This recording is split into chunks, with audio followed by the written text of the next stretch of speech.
जय जवान जय किसान। केम छो मारा खेडूत मित्रों? मजामां? तो घणा खेडूतो कहेता होय छे के तमाखुनी अंदरमां कोकड़वा अने पूर्ण तमाखु विकास ओछो छे। तो तमाखुनु रियलमां तमे जुओ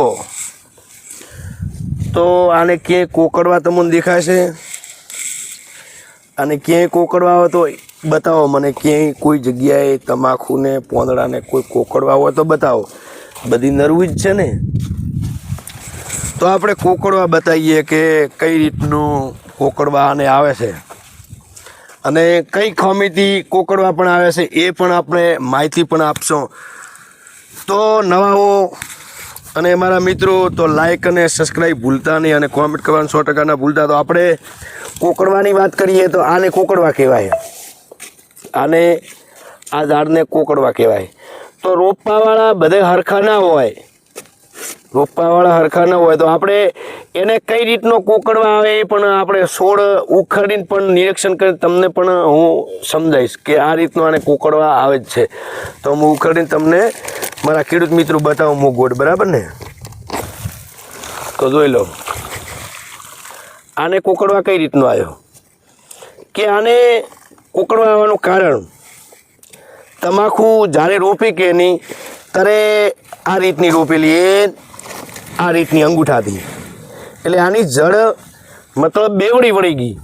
बेवड़ी वळवाने कारणे ए जड़ सीधी एनु मूल सीधું ना जाए तो ए जड़ों बेवड़ी वाળી एटले ए जड़ों बहार आई तो एने कोई मतलब एने विकास जे करवानो ए तो जड़ ऊपर आवे छे तो ऊपर तो जमीन घणे समय हुकाई जाए। तो आ विकास न थवाना कारणे आ रोपवाना खोमीथी, रोपवानी खोमी एटले के अंगूठाथी रोपी नाखी એટલે આને કોકડો આવી ગયો। અને તમે આ વર્ષે તો જે કર્યું તે બરાબર છે પણ આવતા વર્ષે તમે રિયલ આને આમ રોપજો આ રીતની, એ આ રીતની રોપવાની તો એની જડ સીધી રહે તો સીધું મૂળ જાય એટલે મને એનો વિકાસ કરવા પણ મળી જાય છે। તો બીજું છોડ વળી બતાવીએ એને કોકડવાનું। તો આને કોકડવા છે આ જુઓ આ કોકડવા આની જડ મેન જડ છે ને कि जो आ बहार आएली ने आ रीतनी जो आ मेन जड़ એટલે આને મૂળ मतलब विकास करवा न મળે। આ બેવડી વળી ગઈ અને બીજું પણ તમને વળી છોડ બતાવીશ।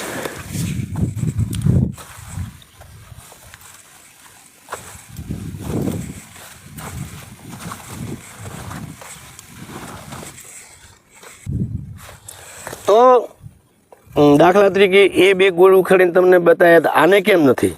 આને નથી, आने कोकड़वा नहीं, एने कोकड़वा नहीं, आने क्या कोकड़वा नहीं। कोकड़वानी पण दवा पण क्यांय मळती नहीं। तो आपणे फरी गुड़ बीजू उखाड़ीए नजीकला भाई। तो फरी बीजू गुड़ आपणे उखाड़ीए।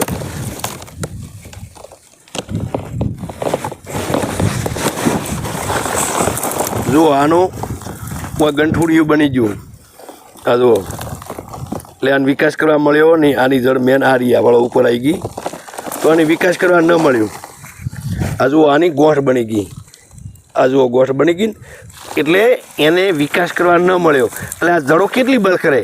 એટલે આ વર્ષે તો તમારે જે થયો તે પણ અમુક છોડ અંગૂઠાથી રોપાઈ જાય એટલે એની જડ બેવડી પણ વળી થાય છે। એના કારણે કોકડવા બી આવે છે। જો આ મારી રિયલ તમાકુ છે, આ મારી પ્રોપર છે। એમને ચોય તમને કોકડવા અમુક જે ઉતાવળમાં રોપ્યો છે તે જ ગોડમાં કોકડવા છે, બીજે ક્યાંય નથી। બધા ખેડૂતોને હોય છે કોકડવાનું તમાકુ જોઈએ ભાળો અહીંયા નરો કોકડવા દેખાય પણ કોકડવાનું કારણ એક જ છે ખોમી રોપવામાં।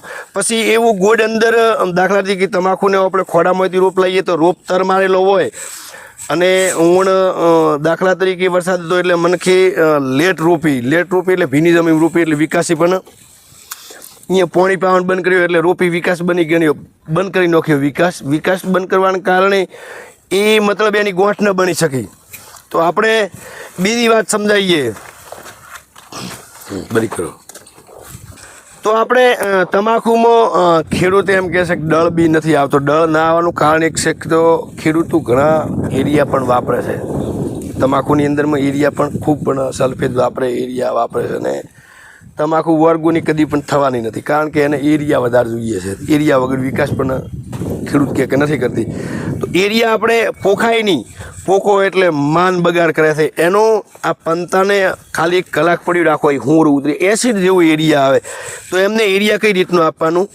આ જગ્યા પડી છે ઓમ આપી દો એરિયા. તમારે 1-2 લેટર તમે તમારે વેન્ચુરીમાં તણાવો અને 1-2 લેટર મજૂરી ઠેઠ સુધી કરીને અને તમે એ 2 લેટરની તમાકુ કોથળા ભરો ને એનું વજન થાય અને આનો દળ પકડે અને તમારે વેન્ચુરીમાં તણાવેલા અને પોખેલાનો કેટલો રાત દાડાનો ડિપ્રેશન પડે. તમે એરિયામાં નોખશો તો હું તમને પણ બતાવી નાખું તો એની જળ કેટલી ઉતાળી સ્પીડમાં હેડે એરિયા ખેંચવા માટે. તો હું તમને ખણીને બતાવશું એની જડો.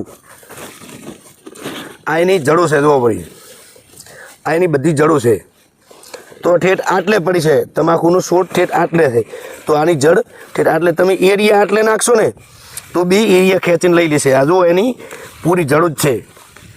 હજુ આની પૂરી જડો છે ઠેઠ આટલા સુધી. જોઈ લો આ જડો છે એની તમાકુની. આ બાજુની જડ છે, આ બાજુની જડ છે. એ એરિયા ખેંચવા સારું કરીને ઠેઠ આટલા સુધી પણ આવી શકે છે જડ, બરાબર ને. એરિયા લેવા માટે કરીને આ બધી જડો જ છે. જુઓ તો આટલે એરિયા નખો ખેંચી લેશે આ બાજુથી આ બાજુ. તો તમે વેન્ચુરીથી મત તણાવો અને ઉપર મત પોખો, એસિડ જેવું આવે એ પોંદડા હોણું નીકળી જાય. એને તમાકુ જાતા દિવસે તમારે જોજો તમે એરિયા વેન્ચુરીમાં તણાવશો અને માથે પોખશો તો શું થશે ખબર છે? એને પીળાશ પકડશે. પીળાશ ન થવા માટે આપણે એરિયા ઓમી ડાલવાનું. ઓમાલો એરિયા બધું જગ્યાઓ પડી છે. તો મારે દાખલા તરીકે 1.5 વીઘાની અંદર મેં તમાકુ છે, તો તમને કોઈ જગ્યાએ એ જ રોપવામાં ખામી છે એટલું જ કોકડવા, બાકી કે કોકડવા જોવા નહીં મળે. ઘણા બધા ખેડૂતોને હું જોઉં છું તમાકુનો વિકાસ પણ નથી, રિયલમાં નથી. તો જુઓ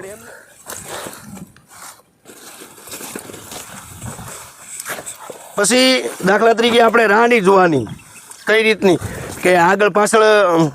આ દાખલા તરીકે આને ભોડા આવી જાય તો કોઈ લેટ આવે, કોઈ આગદરું આવી જાય, આગદરું આવી જોઈએ એને આ રીતનું બટીને લેવાનું, એને રાખવાનું નહીં. તો આ કચ્છ સુવાનો બંધ કરી નાખશે. આ રહ્યો કચ્છ સુવાનો બંધ નાખશે અને 10-12 પોરણા પણ થઈ ગયા એટલે આપણે એને બટી કાઢવાનું. તો નહીં રાખવાનું મારા ખેડૂત મિત્રો. આગળ પાછળ 3 હપ્તે તમારું કમ્પ્લીટ તમાકુ પણ વળી જશે.